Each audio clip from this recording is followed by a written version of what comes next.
Train મારફતે school બેગમાં નશીલા પદાર્થોની હેરાફેરી થતી હોવાની વધુ એક ઘટના પ્રકાશમાં આવી છે. ટ્રેન મારફતે સ્કૂલ બેગમાં નશીલા પદાર્થોની હેરાફેરી થતા હોવાની વધુ એક ઘટના પ્રકાશમાં આવી છે.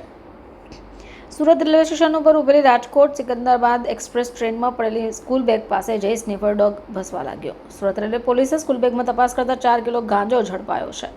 મળતી માહિતી પ્રમાણે સુરત રેલવે સ્ટેશન ઉપર આવતી જતી ટ્રેનોમાં રેલવે પોલીસ દ્વારા સરપ્રાઇઝ ચેકિંગ શરૂ કરાયું હતું. રેલવે સ્ટેશન ઉપર રાત્રે train number Rajkot Secunderabad express આવી પહોંચતા જ પ્લેટફોર્મ નંબર 1 ઉપર ઊભી રહી. ટ્રેનના સ્લીપર કોચમાં ચેકિંગ અર્થે ચડી સ્નીફર ડોગ મારફતે ચેકિંગ કરાયું. આ દરમિયાન ટ્રેનના વચ્ચે ભાગે આવેલા કોચ નંબર S9 અને S10 વચ્ચેના કોરિડોરમાં એક કાળા કલરની સ્કૂલ બેગ બિનવારસી હાલતમાં પડી હતી. સ્નીફર ડોગથી ચેક કરાવતા આ ડોગ એકદમ ભસવા લાગ્યો. જોકે ડોગ હેન્ડલર હેડ કોન્સ્ટેબલ પ્રતાપસિંહે આ ડોગ બેગમાં નશીલી માફક પદાર્થ ન હોવાનું સંકેત જાણવા મળ્યું.